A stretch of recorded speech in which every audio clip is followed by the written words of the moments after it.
Hello everyone, welcome to సరదాగా పిల్లలతో. రథసప్తమి సూర్య జయంతి అని కూడా అంటారు. ఈ సందర్భంగా గుడికి వెళ్ళి కనిపించే దైవమైన సూర్యభగవానుడికి అభిషేకము మరియు అలంకరణలో పాల్గొన్నాము. సోలార్ సిస్టమ్ గుర్తు తెచ్చుకుంటే ప్లానెట్స్కి మధ్యలో ఉండేది సూర్యుడు. అదే ఇంకోలా చెప్పాలంటే నవగ్రహాలలో మధ్యలో ఉండేది సూర్యుడు. సూర్యుడు నమస్కార ప్రియుడు. ఈరోజు నేను తెలుసుకున్న ఇంకో కొత్త విషయం ఏంటంటే సూర్యుడికి చాలా ఇష్టమైన పూలు జిల్లేడు పూలు, ద క్రౌన్ ఫ్లవర్. నవగ్రహ స్తోత్రం ఒక్కసారి చెప్పుకుందాము. ఆదిత్యాయ చ సోమాయ మంగళాయ బుధాయ చ గురు శుక్ర శనిభ్యశ్చ రాహవే కేతువే నమః.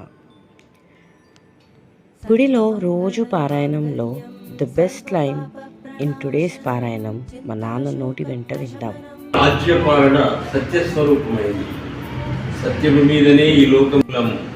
సత్యాన్నే లక్ష్మి ఎప్పుడూ ఆశ్రయించుకొని ఉంటుంది. సత్యమే సమస్తానికి ఆధారం. సత్యము కన్నా అధికమైన ధర్మం ఏదీ లేదు. సో ఇలా had a blessed day. Thank you for watching.